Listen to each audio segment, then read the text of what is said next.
इसको दफना दिया है, अब क्या करना है? भाई ये करके अपन ने सही तो किया ना? कोई देख नहीं रहा है। तू फिक्र मत कर, हमने सही किया है। अगर इसको छोड़ देते तो ये हर जगह बात बढ़ा देता। हमने एक गुनाह छुपाने के चक्कर में दो दो गुनाह कर दिए हैं।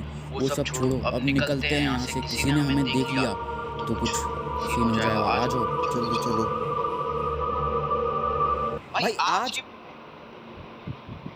वो ज़ॉम्बी और कोई नहीं बल्कि मेरे डैड थे। ये देख के मेरे आंखों में आंसू आ गए। ये सब कुछ महीने पहले स्टार्ट हुआ था। मैं अपने डैड के साथ बैठा हुआ था, तभी हमारे घर पे किसी ने बहुत ही तेज तेज से नॉकिंग स्टार्ट की। वो मेरी मॉम थी और वो बहुत ही ज्यादा डरी हुई लग रही थी। उन्होंने बताया कि उनके पीछे काफी अजीब से लोग पड़ गए थे। एंड देन हमें न्यूज से पता चला कि इस जगह पे एक वायरस आउटब्रेक हुआ है, जिसकी वजह से लोग ज़ॉम्बीज बन गए हैं। हमें स्ट्रिक्टली घर पे रहने को ही सजेस्ट किया गया, लेकिन धीरे धीरे खाना भी खत्म हो रहा था। इसलिए मेरे डैड और उनके दोस्त ने किसी तरह कैन फूड का इंतजाम करवाया। लेकिन उसके कुछ दिनों बाद मेरे डैड के दोस्त भी गायब हो गए। मेरे डैड उन्हें ढूंढने के लिए बाहर गए, लेकिन उसके बाद वो कभी वापस ही नहीं आए। उसके कुछ दिन बाद मेरी मॉम भी अचानक से गायब हो गई और फिर वो भी वापस नहीं आई। उस दिन के बाद से मैंने अकेले ही अपना गुजारा किया। मुझे पता है कि मेरी मॉम भी अब तक ज़ॉम्बी बन गई होगी, जैसे कि मेरे डैड भी ज़ॉम्बी बन चुके हैं और वो मेरे सामने खड़े हैं। वो ज़ॉम्बी और कोई नहीं बल्कि मेरे डैड थे।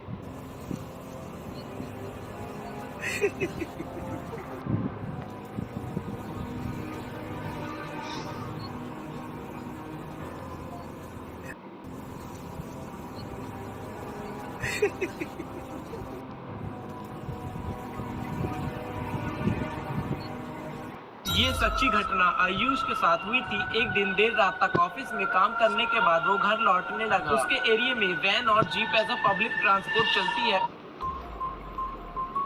सुनो सुनो प्लीज। तो ये 2021 की बात है। अप्रैल का महीना था। कभी रात के 9 बजे एक 12 साल का लड़का जिसका नाम था रोहित अपने पिता का इंतजार कर रहा था, क्योंकि रोहित खाना अपने पिता के साथ ही खाता था। इंतजार करते करते रात के 10 बज चुके थे। फिर गेट के खुलने की आवाज आती। रोहित दौड़ के जाता है और देखता है कि उसके पिता आ चुके थे।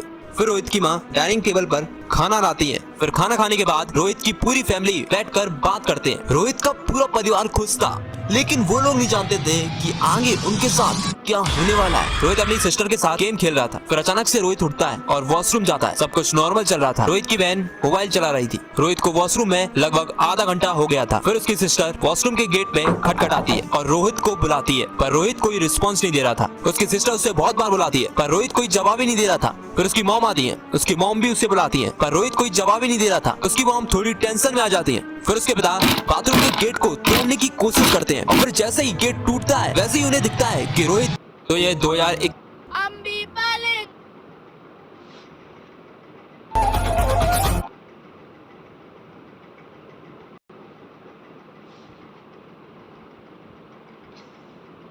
ये बात मेरे बचपन की है। हैलोवीन की नाइट को मैं अपने दोस्तों के साथ ट्रिक एंड ट्रीट के लिए घूम रहा था। हमने एक बेहद शांत घर देखा और उस पर नॉक किया। अंदर से हमारी ही उम्र का एक लड़का निकल कर आया। उसने हमें देखते ही दरवाजा बंद कर दिया। फिर हमने दोबारा नॉक किया और इस बार उस बच्चे ने कहा कि अगर दोबारा नॉक किया तो तुम्हारा काम तमाम कर दूंगा। ये सुनकर मेरे दोस्त को बड़ी चुल उठी और उसने दोबारा से नॉक करने का डिसाइड किया। और इस बार वो बच्चा बड़े गुस्से में निकला। उसके हाथ में एक चाकू था। उसके चाकू को देखते ही हम वहाँ से भागने लगे और वो लड़का भी हमारे पीछे भागने लगा। मैंने कॉस्ट्यूम पहनी हुई थी तो मैं अच्छे से दौड़ नहीं पा रहा था। अभी जिसने नॉक किया था वो एक गैराज के अंदर घुस गया। उसके पीछे पीछे हम भी घुस गए और बाहर से वो लड़का शोर मचाने लगा, जिसके बाद गैराज ओनर ने पुलिस को कॉल कर दिया और पुलिस ने उसे अरेस्ट कर लिया। बाद में पता चला कि उसके मॉम डैड कई महीनों तक बिजनेस ट्रिप पर रहते हैं, जिस वजह से उसकी दिमागी हालत खराब हो गई घर में अकेले रहने के कारण। ये बात। अरे वो देखो, पूरा चांद निकल गया। चलो यहाँ से। क्यों? वो ज़ॉम्बी और कोई नहीं बल्कि मेरे। ये सच्ची घटना आयुष के साथ हुई थी। एक दिन देर रात तक ऑफिस में रात के समय अगर कोई लड़की आपको रास्ते में ऐसे नाचते हुए दिख जाए तो वहाँ से तुरंत भाग जाना, क्योंकि इस टाइम पे ऐसे बहुत सारे वीडियो वायरल हो रहा। रात के समय अगर